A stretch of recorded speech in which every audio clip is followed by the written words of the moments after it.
we met with yet another history buff and amateur photographer, David Burns. He found his link to Tacoma's railcar past many miles away from the city several years ago. I came across the car back in 1984. I've always had an interest in architecture, historical preservation of old buildings, and after coming across this in my travels back and forth to school, I recalled this car was here and took a number of photos of this town, the old gas station and the diner, and it wasn't until a couple of years back that I came across the photo and thought, you know, I wonder if that car's still there and how fitting that'd be to bring that back to Tacoma. With Tacoma's big push for the train to the mountain, I thought, you know, this is something really that'd be a nice boost for Tacoma and preserving the history. I knew it was a Northern Pacific car, and we had a lot of history in Tacoma. I mean, Tacoma was basically built off the Northern Pacific, so I figured, hey, this is something Tacoma needs. It was here in Easton where he found the Sportsman Diner, an eatery set up inside a classic 1910 dining car. The car itself is an amazing piece of history, once part of the North Coast Limited train running from Seattle to Chicago, advertised as a luxurious hotel on wheels. The Northern Pacific purchased 15 dining cars back in 1909. They received them in 1910, and this particular car, car number 1663, was put on the North Coast Limited run. Of those 15 cars, this is the last one that's survived the testament of time. They hired some of the best artisans around to do their woodworking, their carpentry work, and that's what I thought was really unique, is that you had all of the wood carvings here, and you had the marquetry, and kind of in an Art Deco style of that period, and very unique.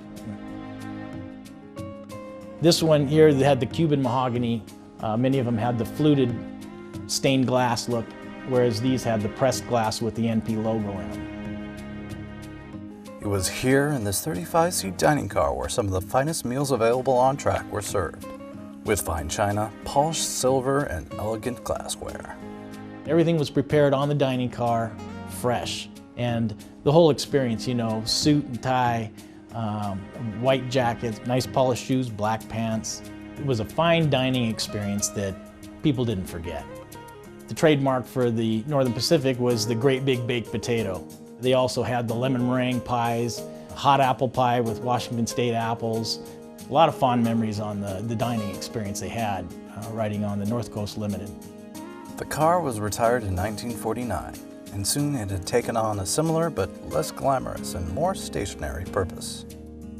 It was taken off the trucks and placed onto this concrete foundation where it served as a diner from 1951 till I believe 1984.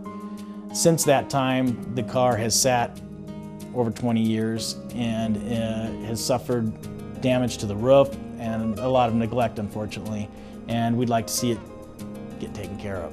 And now is the time before we lose it for good. Today, the last surviving car of its kind isn't looking its best. As you can see, the damp, cold winter weather in Easton has already made a worrisome situation even worse. On top of that, vandals recently broke in, stealing some of the original windows bearing the N.P. signature icon. That's just depressing. It just kills me, because we did so good here since, and we got through a real rainy, snowy season here last year, and now since that, it's just, I can't take it. Our first objective is to get the roof repaired. Unfortunately, the moisture is getting into the car, and we're losing some of the interior, which is made of Cuban mahogany, and we just can't afford to lose any more. So it's very essential that we get the car to Tacoma, and our goal is to have it here by the spring. Easier said than done. Getting a full-size train car from Easton to Tacoma takes money. Since Burns acquired the car back in 2003, the Tacoma Historical Society has stepped forward to sponsor the car's return. A great big baked potato dinner and silent auction was thrown to raise funds, but the moving costs are still far from being covered, and it's no small potatoes. The lowest bid to move the car was $25,000. Once it's back in the city, hundreds of thousands in restoration work will be needed before the train is open to the public. There's still another obstacle: where to put it. David has a pretty good idea of where he wants it, near the old South Tacoma shops. It was there that hundreds of workmen repaired locomotives. The reunification of the rail car to the area tracks would forge a link to the past. Once the car is back to Tacoma and the restoration efforts are completed, what we'd like to do is have the car on static display. At this time, it's scheduled to be on static display just because we don't know whether or not, you're limited as to where you can run the car, on what tracks and that. And so we'd like to have it on display.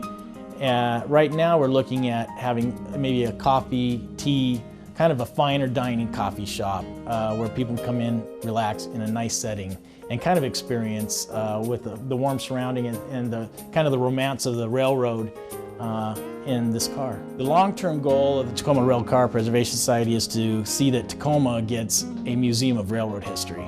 And that's the long-term goal, and we're hoping that by bringing back this piece of history and preserving it, that'll help kind of jumpstart the community into seeing the need for a museum. As you see, we're in great need of help here. At this point, we really need the help of Tacoma and the surrounding community to get this car to Tacoma. I mean, it's essential we do it now or we're going to lose it. Collectively known as the Tacoma Railcar Preservation Society, David Burns and the supporters of his efforts keep chugging along, destined to bring back this piece of Tacoma's rail history. And when that bell rings at South Tacoma Station, it's sure to have quite a homecoming. If you'd like more information on the Tacoma Railcar Preservation Society, log on to npdiningcar.home.comcast.net or go to the Tacoma Historical Society's website, tacomahistory.org.